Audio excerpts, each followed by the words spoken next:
Ladies and gentlemen, I congratulate each and every one of you for making this one of the greatest years in the history of the Nakatomi Corporation.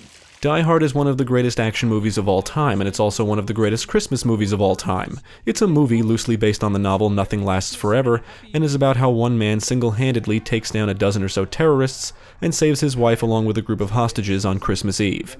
It's such a great movie that a mod was going to be created for the original Half-Life called Die Hard Nakatomi Plaza, which would basically be the video game adaptation of the film. From what I read, Fox Interactive caught wind of this and sent the creators a letter to cease all work on the mod.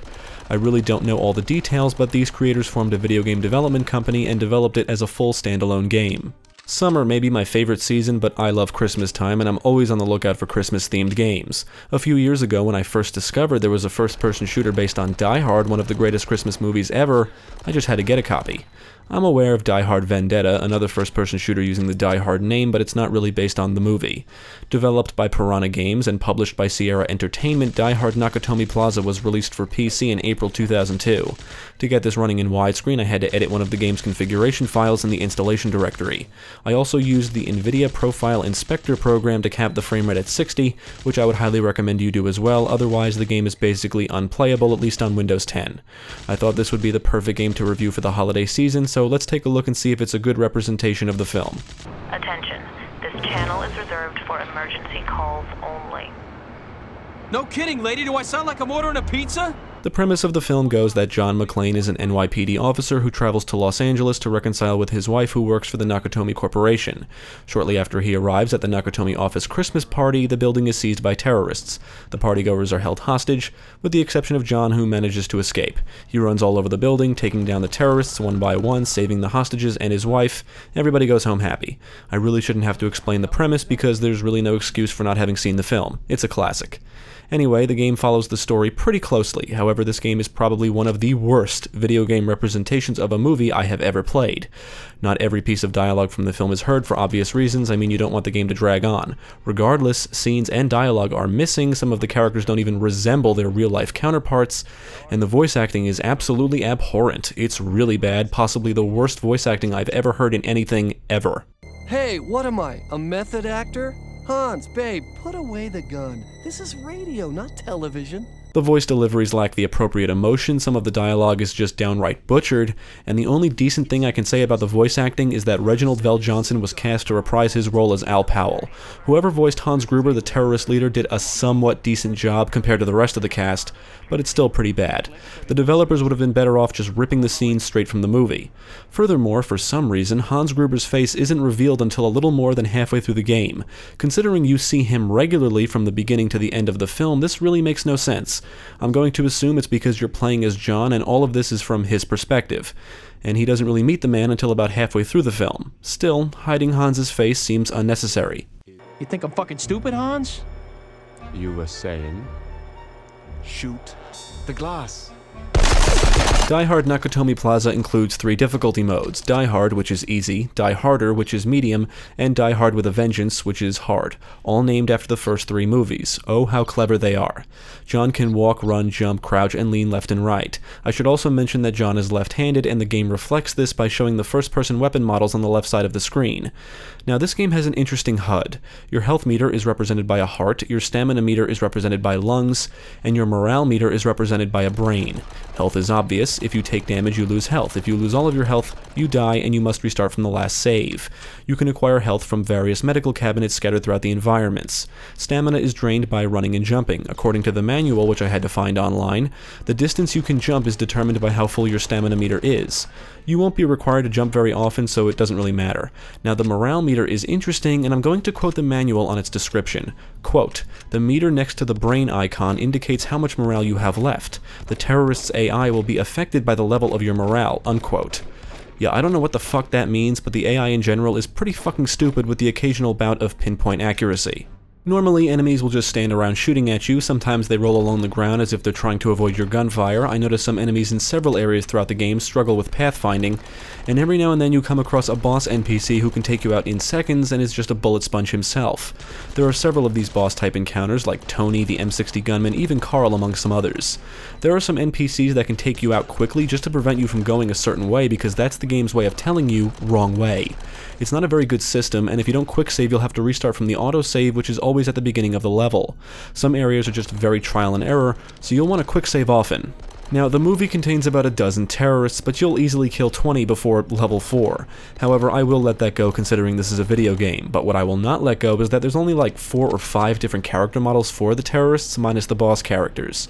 You'll see the same terrorists over and over again throughout the entire game. All enemies act the same and don't really require much thinking to defeat, so the least the developers could have done was offered more enemy variety, at least in appearance. Zippo lighter. A CB radio. I can call for help with this. The game is played out through levels broken up by loading points. Right after the terrorist sees the building, John slips past them unnoticed without his shoes, so he's barefoot, and just like the film, you quickly encounter the first terrorist, take him out, and acquire a radio and Zippo. John is also always equipped with his badge that you can flash around, but as far as I can tell, it doesn't do anything. Or maybe it does when you flash it at the SWAT team later in the game. I really don't know. The game is not exactly clear about a lot of things. The radio is used to communicate with the police surrounding the building, specifically Al Powell, and even Hans at scripted points throughout the game, and the Zippo can be used to help John see in dark areas like ventilation shafts. In addition to some new stuff not seen in the film, a lot of what happens in the movie is reflected in the game. You know, throwing C4 down the elevator shaft, calling for help on the roof, throwing Marco out the window and onto Al's car, etc. Most of your objectives require you to go from point A to B to activate something. Sometimes you may need to backtrack, and you'll have to shoot enemies along the way. You'll be flipping switches, turning valves, putting out fires, using an axe to chop wood planks, and you'll even defuse bombs. The developers decided to extend the story by adding new areas and objectives. You'll have to escort a SWAT team, escort Argyle in the parking garage, rescue and protect hostages on different floors, even transfer water to a reservoir room. There's one particular segment in the beginning of the game where you need to defuse several bombs. First you have to rush through the area and kill the guy holding the wire cutter, and then use it to defuse each bomb. But you're timed, and if you bump into the bombs or shoot them, everything blows up and you die. I don't have a problem with that, but there's no timer on the HUD or anything to really make you aware of the need to be quick, which could mean you're fucked if you slowly blast your way through the baddies to acquire the wire cutter, and then realize you don't have enough time left. I think the timer is on the bombs. Another problem with this level in particular is that the bombs can seemingly go off at random even if I was careful and had plenty of time. This is one of the most frustrating levels in the entire game. One issue I have with the levels in general is that it's not always clear where you need to go. It's a linear game, but nothing is ever obvious. You can bring up a list of objectives at any time during gameplay, which can be helpful, but there's a lot of areas with the same texture work, so it's easy to get lost. And even if you think you know where you should be going because you've watched the film religiously, you still may be wrong. I wouldn't have a problem with this if the game encouraged exploration, which it does not. The only reason you would ever explore is to find medical cabinets. One positive thing I can say about the game is that the actual design of the environments is decent. The environments do a good job reflecting the Nakatomi building seen in the film. In fact, it's one of the few aspects of the game that represents the film in a positive light. And there's something to be said for an action game like this set entirely in an office building. It's kind of like the game Fear, although not as dark and dreary. Now, I have a machine gun. Ho, ho, ho.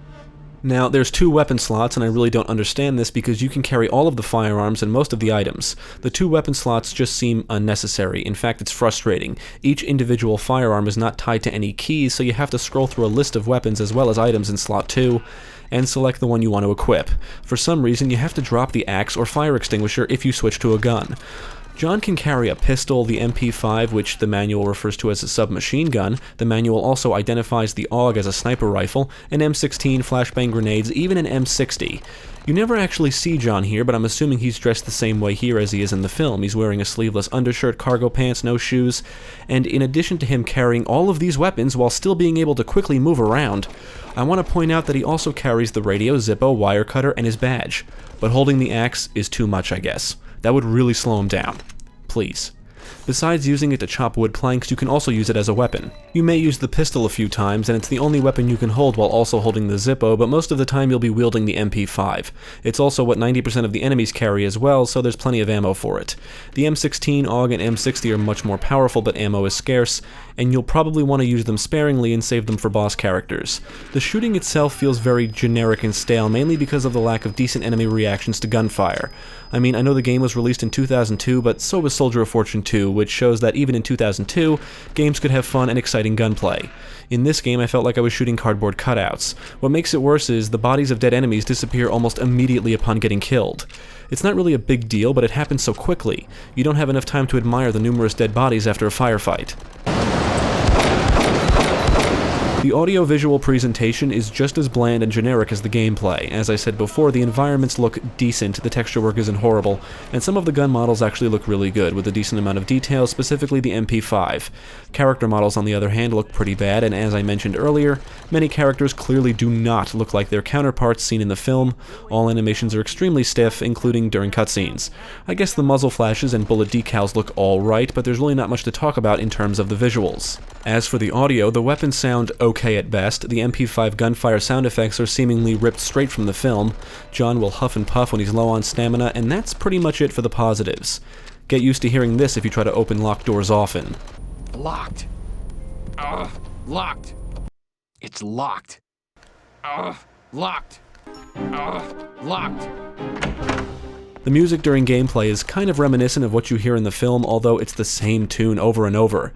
It's just repetitive, and it's really not that great. As for the technical aspects, my god is this game unpolished and buggy as all hell. Where do I start? Getting in and out of tight spaces like ventilation shafts and even off of ladders can be a real pain in the ass. At one point I was blinded by a flashbang and the effect wouldn't wear off until I completed the level. I'm guessing that's just a bug, but if it's an actual feature, it's annoying. It only happened at that one point. One of the SWAT team members you need to escort dies, and I think that's scripted, but then he miraculously comes back later on, or it's just another SWAT guy who randomly shows up. Also, the other team members who do follow you seem to disappear and reappear at random. They'll even shoot and walk through walls. But the most annoying thing about them is they sometimes just won't follow you. I'm pretty sure you cannot command them because I tried. They just didn't want to follow me.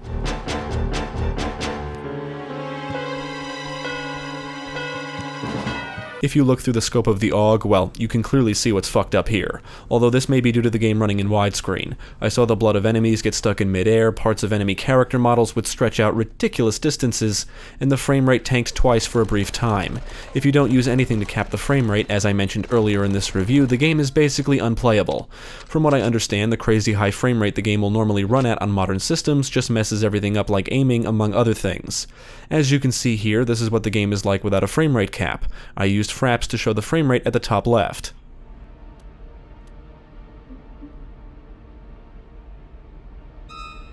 Now look, I love Christmas time. I'm always on the lookout for Christmas-themed games or Christmas-themed levels in games. I love Die Hard, I watch it all the time, especially around Christmas season, and when I first heard of this game, I bought it immediately. That was a few years ago now. This is my second time playing through this, and I forgot just how bad this game is. However, I will give the game some credit though. The voice work is so horrible that it made me laugh several times and it never crashed on me. If it was a mod like originally intended, I would give it a lot more slack. I would definitely appreciate it a lot more, that's for sure. But this was developed and released as a standalone game that I spent money on. It's based on one of the greatest movies of all time, and it's an absolutely terrible representation of the film, and even first-person shooters for that matter. Believe it or not, there are worse games out there, but there's a shit ton more quality games out there too. I did not enjoy my time with this. It's bland, generic, lacks excitement, it can be frustrating, and it really has no redeeming qualities. There's no other modes or multiplayer either. You beat the campaign, and you're done.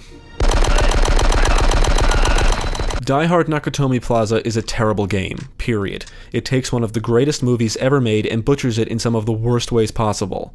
The voice acting is embarrassing, the game is buggy, it's unpolished, and it's just not fun. I really do try to find the positives in any game that I play, but I struggled to find anything positive here, and that just sucks. I would say 95% of the game is awful. The environments are represented well, the MP5 sounds accurate when compared to the film, and Reginald VelJohnson reprises his role as Al Powell. Those are the only three things that stand out as decent. If you've never seen the film or played this game, then I would recommend you never play this game and just watch the movie. Even if you have seen the film or are just interested in the game, do not play this. Watch the movie instead, it's a far more enjoyable experience.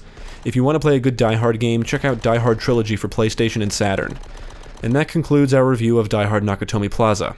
From all of us here at Gaming Pastime, we'd like to wish you all a Merry Christmas, Happy Holidays, and a Happy Festivus. Yippee-ki-yay, motherfuckers.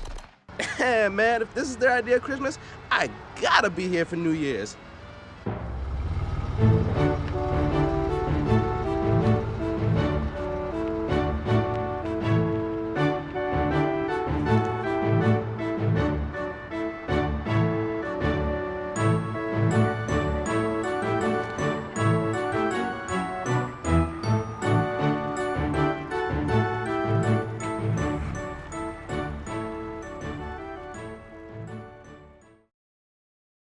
Thank you for watching. If you enjoyed this video, check out the rest of our channel for more quality content and follow us at the links below. If you're interested in gaming news, let's plays, live streams, and even podcasts, be sure to visit our friends over at GameCast.